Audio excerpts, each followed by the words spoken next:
ದೇಶದ ಹಾಗೂ ನಮ್ಮ ನಾಡಿನ ಎಲ್ಲ ಸಮಸ್ತ ನಾಗರಿಕ ಬಂಧುಗಳಿಗೆ ಶ್ರೀ ಹನುಮ ಜಯಂತಿಯ ಶುಭಾಶಯಗಳನ್ನ ಭಕ್ತಿಪೂರ್ವಕವಾಗಿ ಅರ್ಪಿಸಲಿಕ್ಕೆ ಬಯಸ್ತೇನೆ.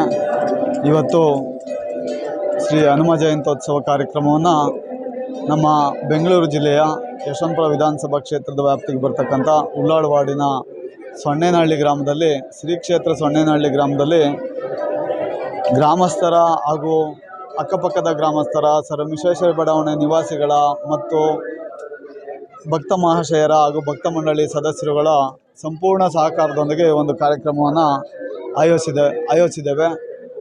ಲಕ್ಷಾಂತರ ಜನ ಭಕ್ತಾದಿಗಳು ಬಂದು ಶ್ರೀ ಹನುಮನ ದರ್ಶನವನ್ನು ಪಡೆದು, ಜೊತೆಗೆ ನಮ್ಮ ಗ್ರಾಮದಲ್ಲಿ ಮಹಾಲಕ್ಷ್ಮಿ, ಲಕ್ಷ್ಮೀ ದೇವಮ್ಮ, ದೊಡ್ಡ ಲಕ್ಷ್ಮೀ ದೇವಮ್ಮ ಅನ್ನೋ ದೇವಾಲಯಗಳು ಸಹ ಇದೆ. ಗ್ರಾಮ ದೇವತೆ ಮಾರಮ್ಮ, ಸಲ್ಲಾಪುರದಮ್ಮ ಹಾಗೂ 9 ದೇವಾಲಯಗಳು ಇದೆ. ಹಾಗಾಗಿ ಈ ಒಂದು ಗ್ರಾಮ ಐತಿಹಾಸಿಕ ಹಿನ್ನೆಲೆಯುಳ್ಳಂಥ ಪುರಾತನ ಕಾಲದ ದೇವಾನುದೇವತೆಗಳ ಬೀಡು ಅಂತ ಹೇಳಿದ್ರು ಸಹ ತಪ್ಪಾಗಲಾರ್ದು. ಹನುಮ ಜಯಂತಿ ಕಾರ್ಯಕ್ರಮದ ಅಂಗವಾಗಿ ಏನು ನಮ್ಮ ಭಕ್ತ ಮಂಡಳಿಯ ಸದಸ್ಯರುಗಳು ವಾಲಂಟಿಯರ್ ಆಗಿ ಭಕ್ತರಿಗೆ ಬರ್ತಕ್ಕಂಥ ಭಕ್ತಾದಿಗಳಿಗೆ ಎಲ್ಲ ರೀತಿಯ ಅನುಕೂಲಗಳನ್ನ, ವ್ಯವಸ್ಥೆಗಳನ್ನ ಮಾಡಿಕೊಡ್ತಾ ಇದ್ದಾರೆ.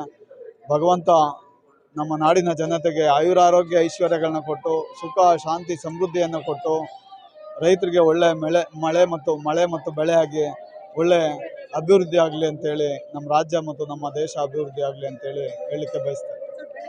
ಪವಮಾನ ಹೋಮ ಇತ್ತು, ಗಣಪತಿ ಹೋಮ, ಲಕ್ಷ್ಮೀ ಹೋಮ, ಮೃತ್ಯುಂಜಯ ಹೋಮ, ಹಲವಾರು ಬಗೆಯ ಹೋಮ ಪೂಜಾ ಕೈಂಕರ್ಯಗಳೆಲ್ಲ ನಡೆದಿದೆ. ಖಂಡಿತ ಎಲ್ಲರ ಸಹಕಾರದಿಂದ ಪ್ರಸಾದ ಅಂತೇಳಿ ಮಾಡ್ತೀವಿ. ದೇಶ ಮತ್ತು ನಾಡಿನ ಜನತೆಗೆ ಹನುಮ ಜಯಂತಿಯ ಶುಭಾಶಯಗಳು. ಒಳ್ಳೆಯದಾಗಲಿ, ಎಲ್ಲರಿಗೂ ಆಯುಸ್ಸು ಆರೋಗ್ಯ ಕೊಟ್ಟು ಕಾಪಾಡಲಿ ಅಂತ ಭಗವಂತನಲ್ಲಿ ಕೇಳ್ಕೊಳ್ತೇನೆ. ಈ ಜನಗಳು ಇಲ್ಲಿ ಬೇಗ ಇಲ್ಲಿ ಹನುಮ ಆಂಜನೇಯ ದರ್ಶನ ಮಾಡ್ಕೊಂಡು ಅವ್ರಿಗೆ ಒಳ್ಳೆಯದಾಗಿರೋದ್ರಿಂದ ಎಲ್ಲೇ ಸುತ್ತಮುತ್ತ ಜನ ಹನುಮ ಜಯಂತಿ ಮಾಡಿದ್ರು ಇಲ್ಲಿ ಮಾತ್ರ ಬಂದು ದರ್ಶನ ಮಾಡ್ಕೊಂಡು ಹೋಗೇ ಹೋಗ್ತಾರೆ. ಇಲ್ಲಿ ಹನುಮ ಜಯಂತಿ ಭಾಳ ಅದ್ದೂರಿಯಿಂದ ನಡೀತೈತೆ. ಸುತ್ತಮುತ್ತ ಎಲ್ಲೂ ನಡೆಯಲ್ಲ. ಇಲ್ಲೇ ಮೊದಲು ಇದಾಗಿದ್ದು, ಇಲ್ಲಿಂದ ಶುರುವಾಗಿರೋಕ್ಕೆ ಕರ್ನಾಟಕ ಆಜುಬಾಜು ನಾವು ಬೆಂಗಳೂರಲ್ಲಿ ಎಲ್ಲೂ ಸುತ್ತಮುತ್ತ ಎಲ್ಲೂ ಆಯ್ತಾ ಇರಲಿಲ್ಲ. ಇಲ್ಲಿಂದ ಶುರುವಾಗಿದ್ದಕ್ಕೆ ಎಲ್ಲ ಕಡೆ ಇವಾಗ ಶುರುವಾಗೈತೆ. 15-20 ವರ್ಷದಿಂದ ಇದು ಮಾಡ್ತಾರೆ.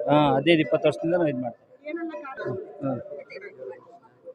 ಏನಿಲ್ಲ, ಜನಗಳು ಬಂದು ಇಲ್ಲಿ ದರ್ಶನ ಮಾಡ್ಕೊಂಡು ಹೋಗ್ತಾರೆ. ಪ್ರಸಾದ ಅದೆಲ್ಲ ಇದು ಮಾಡಿದ್ದೀವಿ ನಾವು. ಏನಾಯ್ತು ಶಿಸ್ತಾಗಿ ಬ್ಯಾರಿಗೇಟ್ ಹಾಕಿ ಎಲ್ಲ ಪ್ರತಿಯೊಂದೂ ಶಿಸ್ತಾಗಿ ಇದು ಮಾಡ್ತೀವಿ.